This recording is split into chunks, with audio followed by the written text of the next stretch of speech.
Why is legacy media like this? The Post-Propaganda Age. An article by Catgirl Kulak. Read by an artificial intelligence, based on the voice of Joshua Graham. Follow the author on Twitter, now X, at @FromKulak. Or read the article on their Substack, Anarchonomicon. Signals from another time, in another place. In David Cronenberg's 1983 cult classic Videodrome, a Toronto television executive, played by the delightfully slimy James Wood, becomes obsessed with a pirate television broadcast, the titular Videodrome, which he believes may be a snuff film. Woods, becoming increasingly unhinged in his desperate attempts to find the origin of the broadcast, gets drawn into a world of techno-terrorists, body horror, cyberfuturism, and conspiracist semi-Lovecraftian horror, where almost all who seek the mystery of Videodrome pay with their lives.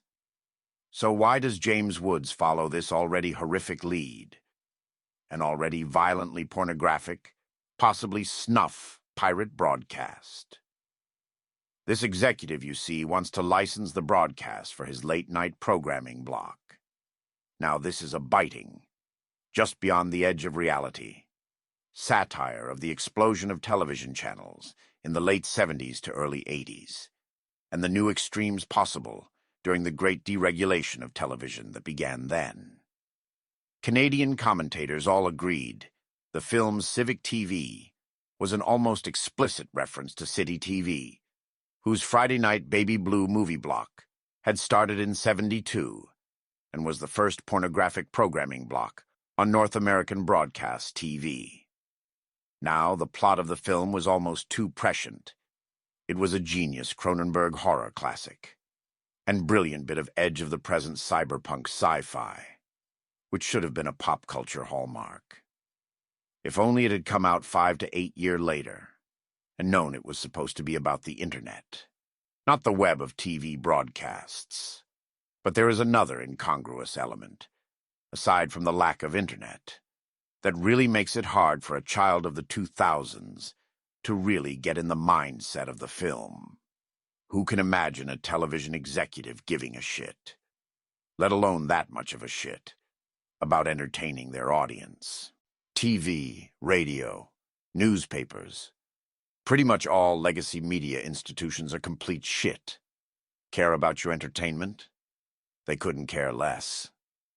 All news, talk shows, hell, even supposed shock jocks like Howard Stern, are self-righteous moralizers that can't, or consummately refuse to, even muster the excitement of a D-grade Baptist preacher. You go to a radio shock jock in the 2020s, and you get pretty much the same regime-approved unthreatening drivel you'd get from a grade school teacher. Remember in 2017 when they gave Bill Nye the Science Guy a Netflix show, with no rules on content, where they'd talk about sex and swear and stuff. And somehow it was more moralizing, condescending and insulting to its audience than the children's show. That's all institutional media now. All of its propaganda. All of it's terrible. And as for entertainment, if one of them asks, "Are you entertained?" it's an accusation, a challenge, and you're supposed to say no, and instead be solemnly thankful that they've taken the time to educate you. And of course, all of it's dying. Regime media. There is a debate I see crop up again and again. On one side are those who, quite reasonably, argue that our media has gotten vastly, vastly worse, that editorial standards of quality have collapsed at the same time ideological uniformity has been enforced to a totalitarian extreme, barely even concealing the open lies. They know that we know that they know that we know they're lying, and yet they're lying. Hell, there is an entire industry of wannabe Solzhenitsyns sharing by now cliched Orwellisms, that the purpose of propaganda, at least in its late-stage form, is not to inform you, or deceive you, or even manipulate you. It's to humiliate you. On the other hand, We have the more ideological, or perhaps better read, who say, "What the hell are you talking about?" American media has always been like this. In the 30s, newspapers colluded to prop up FDR as he aggressively sought regulatory and content control over radio, which escalated in the 40s as every single publication became either state-funded or directly controlled propaganda outfits. A system that, if anything, got more extreme in the 50s and 60s as television came to the fore, and everything the average American saw became subject to FCC, equal time, fairness doctrine, and decency rules, thus ensuring regime-approved messages had to always be given prominence, and nothing could shock audiences out of their myopia. This saccharine totalitarian ideological control has always been in place. You just didn't realize it, or know to be outraged. No media existed to call the ruling elite genocidal war criminals, because the control was so effective.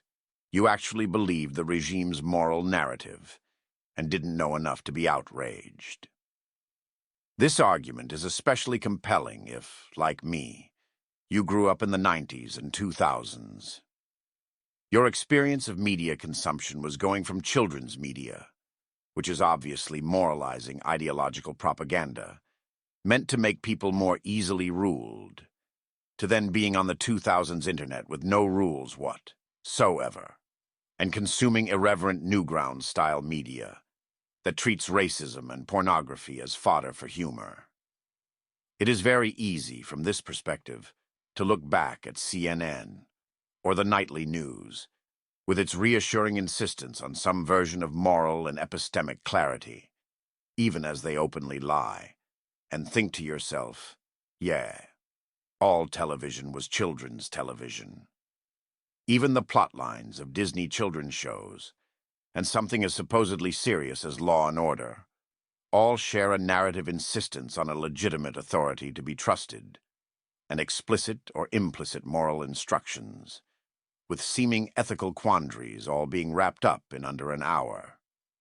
Legacy media is and always was propaganda. And yet the way Cronenberg depicts entertainment in the 80s, even the self-help call-in shows are pornographically sensational. And then there is this exhibit, Racist Kids, Jerry Springer, 1993. This was TV in 1993. Sure, Jerry Springer has to take sides and make sure everyone knows his and the network's position. And well, he's gotten kids to play his villains. It's not as if he's getting Steve Saylor or Jared Taylor, or someone who he risks might actually persuade a significant fraction of his audience, in studio or at home. But my God, I'm entertained. When the internet rediscovered this gem, it was memed to the stars. And then you remember things like South Park were aired on television, not just as a weird legacy property, but was actually picked out, funded, advertised, expanded, from nothing. Okay, you might say. But think of the prominent American dissidents, the people you're not supposed to hear from. Certainly not in unedited, uninterrupted, long-form discussions. You wouldn't see something goofy like Jordan Peterson free associating dissident ideas of variable quality in his weird Muppet voice back in the day. Or would you? It's weird that this surprises me. Jordan Peterson, talking about Bush lying about WMDs in 2008, on TV. I remember watching The Agenda with Steve Paikin on TVO in 2008. I might have seen this very episode when it aired. Yet I'm shocked. I was in grade school in 2008, and as I aged, I had assumed that I had only watched these shows as a tween, for the same reason I watched, say, Winnie the Pooh as a toddler, that in my immaturity I didn't realize all the ways my intelligence had been, more or less correctly, insulted. But this is an actual intellectual discussion. It's Jordan Peterson, so it's weird and free-floating, and not nearly empirically grounded. But it's very hard to argue it's not of the same quality as his podcast or online viral content. And then there's our last artifact, 1983. Yeah, that was a different country. 1993. Obviously a different country. 2008. Naturally a different country. Forget Trump. Obama wasn't even elected. But 2018 was a different country. The Steve Bannon versus David Frummonk debate on populism feels like an artifact that shouldn't exist. Indeed, you can see the cracks where it's falling out of existence right in the video. The references to the politically connected protesters outside, the woman who starts shouting during Bannon's opening statements, the rather confused talk about free speech, as if the corporations and NGOs doing the censoring aren't all state-funded or subjected to explicit threats from regulators. That inflects the whole thing, not to mention the infamous ending. Hosted in the Oxford style, the audience was polled at the start, showing 28% supported Bannon, and the motion, "Be it resolved, the future of Western politics is populist, not liberal," while 72% supported Frum and the negative. It was announced immediately after that Bannon had won, and an additional 30% of the audience had been persuaded to his opinion from Frum's. An incredibly rare, decisive victory for an event like this. It was shortly after the debate, the organization tweeted a retraction and released the new results. No one had changed their mind. Audience opinion remained perfectly unmoved. It was still magically 28-72. A coin had been flipped and landed on its side. They still maintain this was the case. Sure, that's 100% bullshit and obvious shenanigans. But that this was allowed to happen at all. This was carried on C-SPAN, the CBC, the BBC, in 2018. It's impossible to imagine this happening today, not the voting shenanigans. I'm informed such things have never happened before, or since anywhere ever. What's inconceivable is that there'd be a debate. You can't legitimate him, they'd say of Bannon. A man who was a personal advisor to the most powerful man in the world. You can't give him a platform, they'd say of a man who heads a publication and popular podcast. How can you endorse him? They'd say of a person and beliefs brought to be debated. 2018 was a different country. So what happened? While the old-school ideologues, whether they be Rothbardians or Chomsky types, are almost certainly correct that legacy media / the corporate press has always been an instrument of gatekeeping, ideological control, institutional self-censorship, and manufacturing consent. It is undeniable that every one of these institutions has gotten extraordinarily worse in a very few short years. One could blame it on the woke and the rise of social justice. But there were woke and social justice type in 2015 to 2016. Hell, political correctness was first rolled out in the 90s. I can't tell if campuses in the 90s were exactly like the 2000s, or if Canadian frat comedy PCU just accurately predicted it. But nothing in the 2000s was especially new. Likewise, one might blame it on Trump. But notice again the dates. Peterson was appearing on the agenda in 2016. Farum was debating Bannon in 2018. Even into the Trump era, the legacy media paid lip service to being a forum for debate, and at least valued the ratings entertainment got them. CNN famously gave Trump vast amounts of earned media, both before and after 2016, because he drove ratings. The world in 2022 could not be more different. CNN Plus failed in less than a month by offering such obviously unattractive subscription content as Flashpoints with Fareed Zakaria, Land of Giants. titans of tech. Parental guidance with Anderson Cooper. Maybe not the best programming when your primary demo's kids are 40 years old who failed to have kids. And original documentary. Chicago versus Jussie Smollett. No idea whether they tried to be revisionist and implied Jussie was innocent victim framed be racist cops. Could you imagine anyone who'd pay to watch CNN Plus? What creatures are in the overlapping Venn diagram of wants to hear from Anderson Cooper and knows how to subscribe to a streaming service? Where are these techno-literate 87-year-old fag hags? Well, judging by the quick failure, nowhere. Closer to home, Canadian TV isn't doing any better. I have poems with more views than the Agenda's latest videos, and my more popular pieces have more views than any of their videos going back 3 months. I'm in a text-based medium. They're putting out video. They should have an extraordinary advantage just on that one factor. Let alone the fact that they've been going full-time for 16 years, and I've been doing this as a hobby for 5 months. How is it that I'm eclipsing what once was a show that pulled hundreds of thousands of organic views on YouTube's secondary watches? I tried to confirm TVOs on air viewership, and it's impossible to find, rather scandalously for a product my tax dollars subsidizes. But given the trend in Canadian media, I'd guess low thousands, possibly 10 to 20,000 if they do really well, but also quite possibly down into the hundreds. Some episodes. C-SPAN, a sort of equivalent network, got 440,000 viewers for the 2020 Republican Convention and 76,000 for the 2020 Democratic Convention. Citation. So divide by 10 for the Canadian population.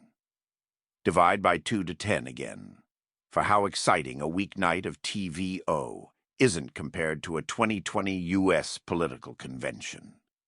And you have a few single-digit thousand, or even a few hundred viewers on an off night. That's what we'd estimate for an average episode of The Agenda. I tried to check some other metrics. You know, check my work. Equally awful.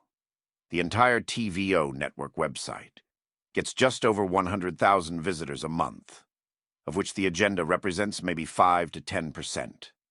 So under 500 visitors a day. And as for the associated podcasts, well, SoundCloud posts numbers. Consistently single digits per episode. Some don't even have numbers. Not a single listen or download. It may seem weird I'm harping on about this. A legacy media property went to shit in the internet age. Get to the point. But I cannot emphasize this enough. That's not what happened. The Agenda was thriving as a property in the internet age. If anything, the internet was a massive boon to it. It went from this obscure regional talk show in Ontario to regularly getting hundreds of thousands of views internationally on YouTube. The Agenda had dozens of videos in the 2015 to 2016 period that got millions of views. One of Jordan Peterson's more famous appearances on The Agenda got 8.5 million views. For a long-form interview, those are Joe Rogan numbers. How the hell does that happen? How do you go from Joe Rogan big to smaller than my hobby Substack? Hell, how does The Agenda pay the production costs? As of writing, this Substack doesn't pay for the coffee I drink writing it. Please subscribe. How do they produce a 5-day-a-week show with multiple full-time staff for... Oh, right, my tax dollars. The Agenda, like the rest of TVO, receives almost the entirety of its funding from the Canadian federal and provincial governments. They still go through the motions of asking donations like NPR. But it's a farce. Their audience is non-existent. A mere fig leaf maintained only because they're not doing anything else of value with their airtime. That leads to the next question. Why does the government fund them? The Trudeau regime pours millions of dollars into these endeavors, seemingly for not even cynical reasons. Even if we assume the point of the government funding these media sources is for pure propaganda and cynical totalitarian motives, well, what's the point of funding propaganda? Almost no one sees. Who pays for regime media? Why? There's a disturbing truism in the accumulated internet wisdom. If you aren't paying for a service, you aren't the customer, you're the product. We eye the Googles, Facebooks, and Twitters of the world with a profound suspicion in the knowledge that fundamentally they're loyal to their true paymasters, the advertisers, investors, and partners who mine user data, not the mere civilians that use their services. But what happens when there aren't even people to be the product for advertisers? Even at still-watched channels in American news, a disturbing transition has taken place. CNN's profitability is significantly down from its 2016 Trump highs. The network is on track to be under $1 billion in profits this year, down over $100 million from their target. Citation. But even as they flounder and look at 10% declines, that number is shockingly high. CNN's primetime average is only 639,000. By contrast, YouTuber Tim Pool, someone who fills basically the same niche as CNN, news, politics, cultural commentary, puts out a multi-hour live video a day and breaks it down in smaller segments that he also uploads. Not counting his podcast listens and other content, these videos alone draws as much viewers as CNN primetime. This isn't even that huge of a YouTube channel. The real giants such as PewDiePie draw millions of views for each video. Rogan was consistently drawing multi-millions of viewers for his 3-hour-long interviewers. And your PewDiePie, Rogan, and Tim Pool are all millionaires. Rogan signed a contract with Spotify for $100 million. But none of these people are drawing $1 billion annually. How the hell is CNN making that much? If anything, CNN should be drawing vastly less in revenue than these YouTube startups. Not on the basis of numbers. They still might have them slightly beat an absolute draw across all videos. Producing 24/7 content will do that. But in terms of the target demographic, Pool and Rogan's audiences are almost entirely the coveted 18 to 54 demographic. People who are actually buying things, making big investments and purchases, looking for new brands to consume, and who have decades of purchasing left in them, if you can make them loyal customers. The people advertisers have always wanted to reach. CNN's demographics, on the other hand, well. Adult diapers are advertised far more often than baby diapers. One forgets that houses are more often achieved with mortgages, not reverse mortgages with houses. Indulge an hour sitting with your grandmother to watch CNN or MSNBC, and the raw number of ailments and medications you should ask your doctor about will astound you. Legacy media, even when they have audiences, have demographics that make bingo halls look hip and high-rolling. So how the fuck are they funding themselves? Well, if you watch an hour of MSNBC in particular, as I had the misfortune a few years ago, you can see who is funding them. Raytheon. I was unaware what I was in for when during the last election, I sat down to watch MSNBC with my grandmother. Literal ads for Raytheon. Now, neither my grandmother, nor really anyone who we'd typically think of as belonging to a consumer demographic, is at all positioned to purchase a Hellfire missile or signals intelligence system from one of Raytheon's many subsidiaries. Indeed, the ads eschewed anything we'd think of as a sales pitch, and never even mentioned a product or services the audience they were allegedly advertising to might buy. Oh, we audience members were assured that Raytheon employed a diverse workforce of every gender, color, age, and social class. Well-meaning middle-aged black women used soldering irons to do something. Energetic young Asian women in ties and pencil skirts gave presentations, with no slides visible. A 30-something brown man in a hard hat and a tie checked a clipboard at a job site. Somewhere. A gay-coated white male in a suit chatted with an equally besuited black man in a hallway, for some reason. But nothing was communicated. One could not even mistake it for a recruitment ad. It was to uninspired, and the viewing audience already retired. No, the point of the ad wasn't the ad. It was what came after the ad. MSNBC, the news channel for the American left, had segment after segment about U.S. foreign interventions, politically fraught FBI investigations, and not a one of these segments was at all critical of the U.S. military or security state. The news organization that exists explicitly to cater to the American left, just 15 to 20 years ago, a faction defined by the anti-war movement, had nothing critical to say across segment after segment about the countless interventions and entanglements U.S. military assets are currently deployed for. Buying advertisement on MSNBC might not reach much of an audience, nor sell much of anything for Raytheon. But it sure makes sure that certain conversations never happen in mainline left spaces. And if a left-wing politician starts to force those issues and call back to the anti-war left, well, the mainline left-wing news channel is bought and paid for.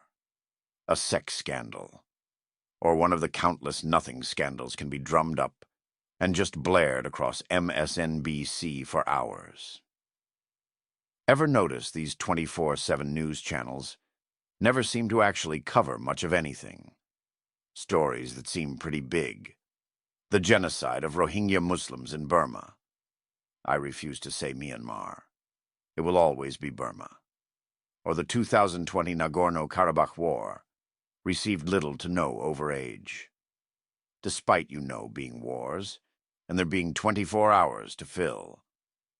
But every time there's a scandal or someone's on the outs, these networks can pour countless hours into nothing talk about it. Raytheon pays them to be boring and unengaging, and to only engage in what is in essence beltway gossip. The ads are just the simplest way to launder those payments. Then there is Fox. Fox, a media company with shockingly strong ratings. Or maybe not so shocking, when you consider they're the only channel catering to 50% of the U.S. My dad watched segments from it constantly. Now he's disappeared down right-wing YouTube. Tucker Carlson, the current star of Fox, is quite unique in this respect. He draws millions of viewers, and does push a great number of the limits of acceptable opinion, even on the Republican right. Indeed, Glenn Greenwald has speculated that Tucker is dangerously close to the line, and like Glenn Beck before him, advertiser pressure could tip over into taking him off air. But who advertises on Fox? We've already seen that it's pretty difficult to advertise on television profitably. The demographics are aged, the audience share is plummeting, and the prices, at least judging by CNN's remaining profits, remain quite high relative to the number of views you're actually getting. So who advertises on Fox? Well, Mike Lindell of MyPillow fame is a prolific Fox advertiser, and seemingly without ulterior motive. The man is at a unique intersection of business models, being a prominent right-wing personality, and having a business that sells a product the elderly uniquely care about. All sleep products being a crutch for decayed bodies and lifestyles. Healthy, active young men can sleep on couches, or even the hard ground. It might actually be that Lindell can just advertise profitably. Then there are the other health and age products. Chairlifts, adult diapers, reverse mortgages, pads for office chairs, drugs. More on them in a minute. And then there are the NGOs, the ads which tell you that your dollar a day can make a difference in some unfortunate's life, yet somehow can spend millions of those dollars a year on television ads. How many starving children are there in Sierra Leone again? At 8 million total pop, and maybe 10% of that being starving children. But I don't need to tell the post-Clinton Foundation world about the duplicity of NGO world. It was while watching Fox, however, that I almost fell out of my chair at the temerity.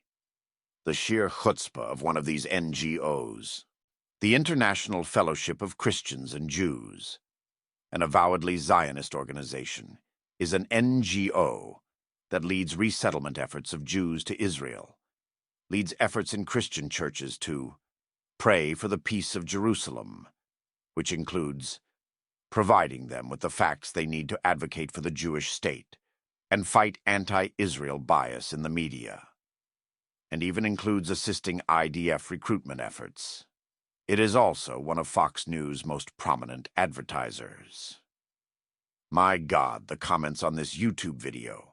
I swear to God, my dad alone has seen thousands of these ads, like literally thousands. He's seen at least 3 a night for over 300 nights a year, for multiple years. They run almost every Fox News ad break. The problem? There are only a few thousand Jews left in Eastern Europe. Romania's current Jewish population is only 9,500. Belarusia has only 20,000. And you can't send money to them, 'cause sanctions. Latvia has 10,000. But Latvia's a middle-income European country that you know, has social programs for its elderly, let alone the ones it is honor-bound by EU treaties and international law to especially protect. Which brings us to the main point. Old, impoverished babushkas are a distinctive minority amongst even these Jewish populations. There have been 80 years, the deprivations of communism, Chernobyl, a Holocaust. Life expectancies aren't great in former Soviet countries. Russia itself has a Jewish population of only 179,500 total, and a life expectancy of 71. Yet IFCJ claims to provide services to more than 200,000 destitute elderly Soviet Jews. It's very possible the International Fellowship of Christians and Jews has taken out more individual ads on Fox over the past decade to donate to impoverished elderly Jews in Eastern Europe than there are individual Jews over 60 with below median wealth in Eastern Europe. So why buy the ads? Well, you've probably guessed what I think. Tucker Carlson and many Fox personalities are at the forefront of the America First ethos that taken over American right. But right as all these prominent personalities are questioning America's entanglements in Europe and Asia and the Middle East, just as they're discussing rethinking their entangling alliances and calling countries like Germany or the Baltics freeloaders for not spending the treaty-required amounts on defense. On the same panels, you might hear someone speculate the U.S. doesn't need the Saudis anymore, that with the advent of shale oil, we can finally cut off that backwards and basically totalitarian regime. Well, there's one country you won't hear Fox badmouth: Israel.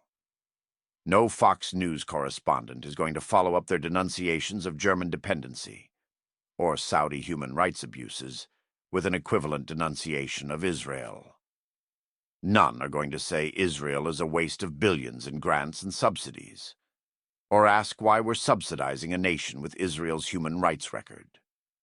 A daring Fox commentator might say that Saudi Arabia is an apartheid regime against women, or committing genocide against Yemeni children, as future Libertarian presidential candidate Dave Smith does say when he's on.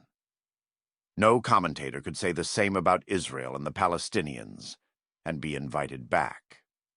That is one thing Tucker could lose his job over. Ironically, for a movement so often accused of anti-Semitism, the sacredness of Israeli-U.S. relations is one of the few hard taboos of the America First/MAGA coalition.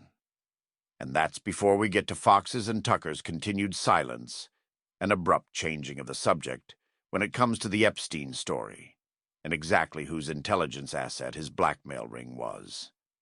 I mean, Maxwell's father was a suspected Israeli asset, but I'm sure that's just a coincidence. And seemingly millions are being spent on Fox News ads to keep it that way. So if you simultaneously believe Tucker Carlson is an important political voice and want to subsidize his America First message, but also believe America should never question its relationship to Israel, and Tucker should lose his job if he ever broaches the subject. Well, boy, is the IFCJ the charity for you. You know I joke, but a significant mass of boomer cons basically literally believe this. Maybe it is just funded by boomer donations. And then we come to perhaps the largest spender on legacy media ads. Big Pharma. Big Pharma. Or at this point, the biomedical security complex, where these megacorps end and government agencies begin and end, is becoming murkier every day. It's become its own version of the military-industrial complex, but directed towards the American heartland. Anyway, whatever you want to call it, it is by far the largest advertiser on legacy media outlets. Indeed, stuff you might not initially think of as pharma products absolutely are once you start looking at the org charts. Adult diapers and most sanitary wipes are chemical-laden things that get applied to the skin and are thus regulated by the FDA, and almost always get bought out and vertically integrated into Johnson & Johnson or another pharma megacorp. Likewise, I'm almost certain those home chairlifts the elderly install on their stairs are subject to some version of medical device laws, and thus naturally get merged into some megacorp or another. Then there are the ads that remain for women's sanitary products, again FDA regulated and megacorp owned. And then, of course, there are the drugs. The elderly are not a healthy bunch, and they're constantly on the prowl for something that will relieve one of their many conditions. And what do you know? Their constant companion has so many suggestions for them. In my estimation, it's very possible that at this point 40 to 80% of any random sampling of legacy media is paid for by one of 4 pharmaceutical megacorporations or one of their subsidiaries.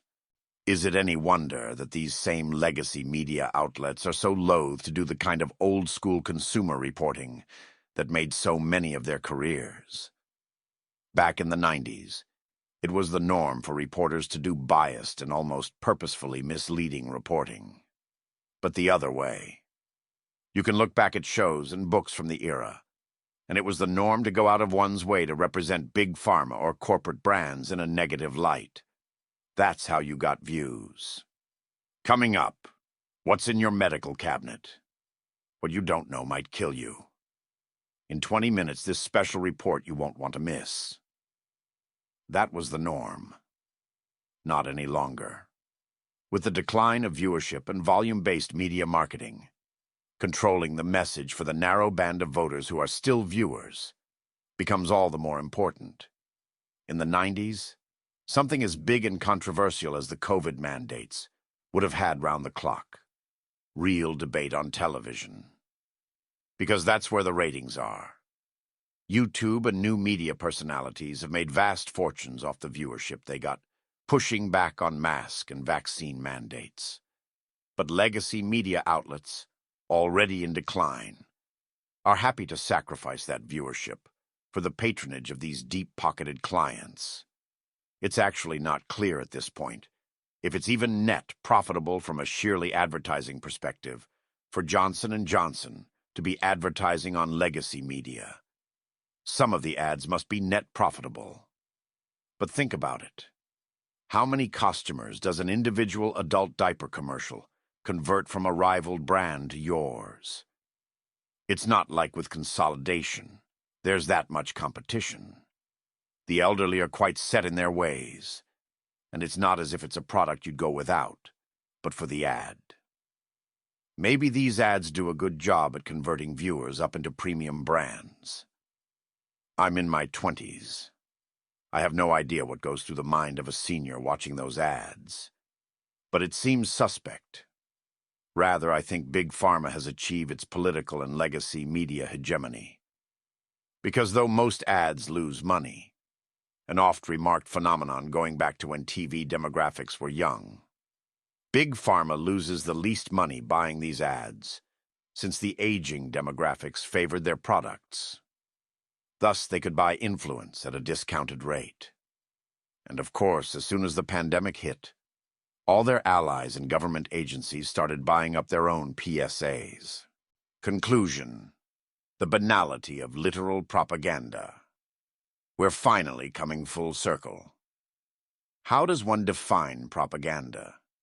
If one defines it as media produced by a government or political interest, so as to alter the public's behavior using moral, aesthetic, non-factual, or even deceptive rhetoric, then this is one of the great eras of propaganda.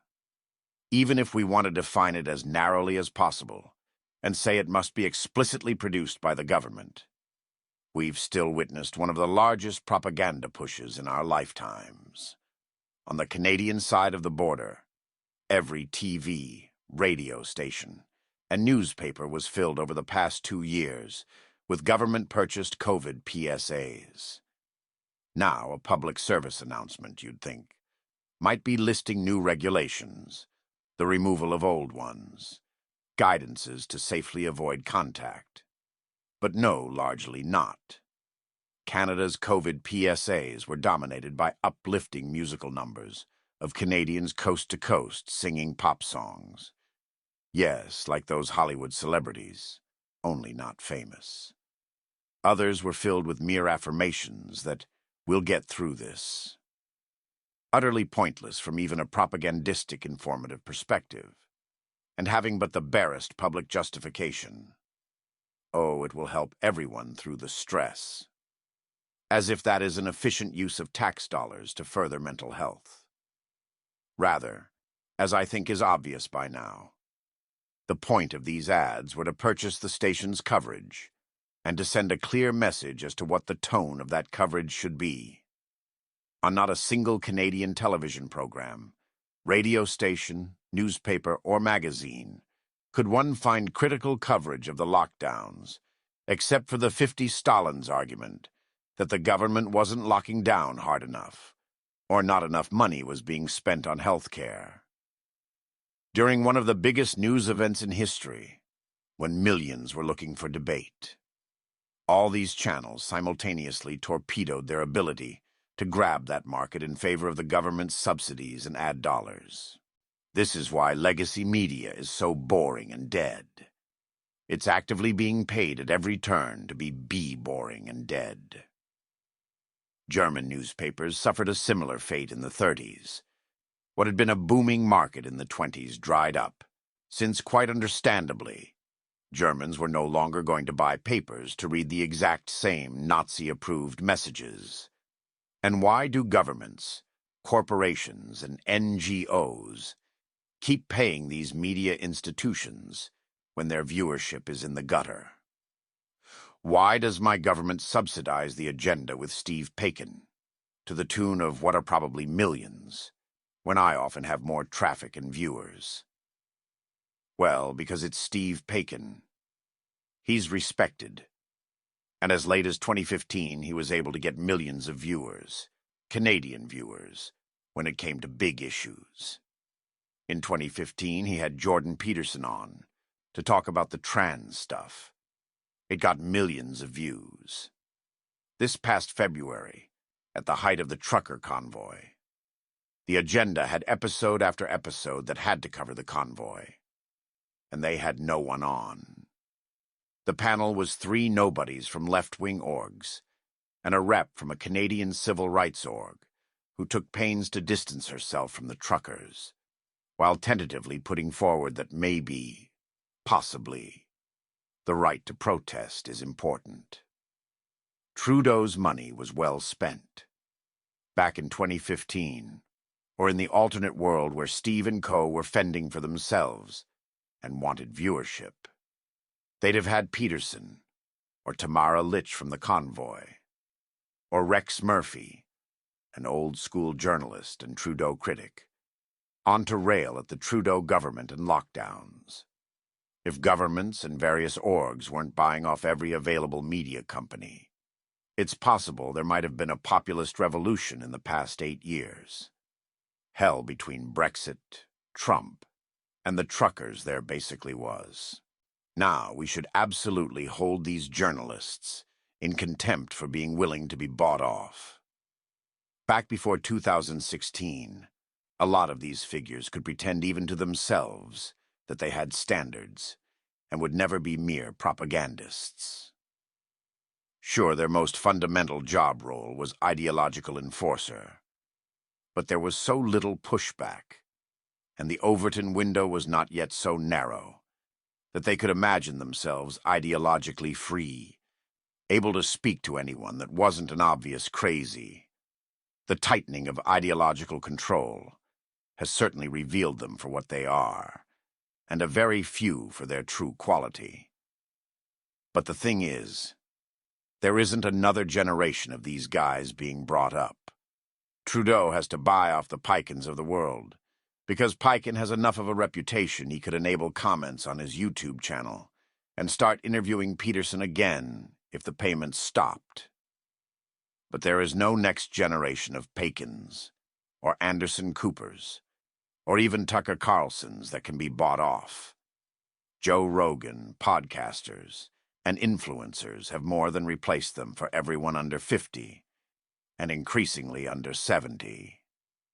These respected old media types are valued for an increasingly aged subset that still can't take anything seriously, unless a familiar man on television is saying it. And that voting bloc is going from decisive to mostly dead in the next 10 years. Addendum. However, it does open an interesting question. If an entity's power comes from a threat, the semi-blackmail legacy media holds over regime institutions, and the power of that threat is disappearing. The optimal move is to reverse course and act on the threat before one is powerless. A gunslinger holding another gunslinger at gunpoint can keep him under his power indefinitely. But when he finds out he's been slipped a sleeping drug, then the optimal move is to shoot the unarmed gunslinger before the drug can cause him to pass out. If the media's power is waning and dying, the optimal move at some point would be to reverse course and go as hard as possible against the regime when they still have influence, to try and parlay that power into new media influence. Most of these people have neither the intelligence of or the skill to do it. But don't be surprised if some clever figures around the late 2020s suddenly become based overnight, as they realize they've plundered all they can from a sinking ship and need to escape.